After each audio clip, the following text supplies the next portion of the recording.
La volonté colonialiste sioniste, pour moi, c'est l'horreur. L'antisémitisme, c'est un crime, comme tous les racismes. L'antisionisme, c'est un devoir pour toute personne qui croit au vivre ensemble.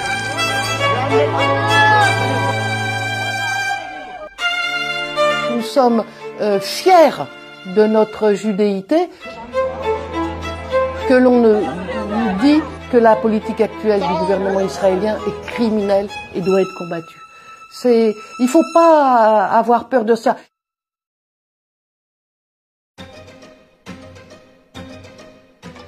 Je m'appelle Sarah, avec un H, et qui plus est, mon nom de famille est Katz. C'est un nom juif extrêmement commun pour les Ashkénazes.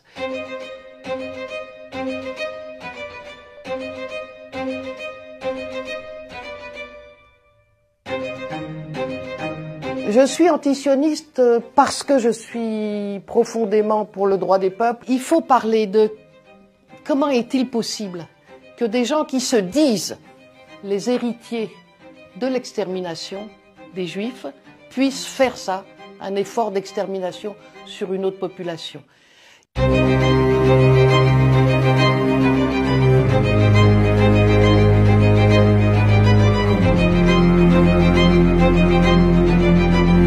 Ce ne sont pas les descendants de la Shoah qui ont créé Israël, pas du tout. Ce sont des gens dont l'idéologie suprémaciste, je le dis clairement, l'idéologie sioniste, elle est plus proche de l'idéologie de ceux qui ont fait le massacre des Juifs d'Europe que de ceux qui l'ont subi. C'est une idée que, voilà, il y a des populations qui ont plus de droits que d'autres. Il y a une très jolie histoire d'une femme comme ça qui arrive dans les bateaux avec les survivants des camps. Et l'administration israélienne lui dit, voilà, tu peux aller à tel endroit, tu peux t'installer dans telle maison.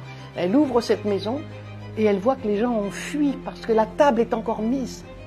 Et elle retourne les voir, elle leur dit, mais ça pour moi c'est impossible. Je ne veux pas faire à d'autres ce qu'on a essayé de faire à nous. L'antisémitisme, c'est un crime, comme tous les racismes. L'antisionisme, c'est un devoir pour toute personne qui croit au vivre ensemble. C'est le sac avec lequel je sors tout le temps. Il vient de Gaza. Et ceux qui savent lire les lettres arabes voient qu'il est écrit Al-Hurriya, la liberté. C'est la question essentielle. C'est très beau, c'est très beau. Ce n'est qu'un exemple de ce qui se fait de l'héritage culturel palestinien. Mais il faut voir ce qui s'est passé de richesse dans cette partie du monde. Et le fait d'en faire des ruines, des cadavres, c'est un crime innommable.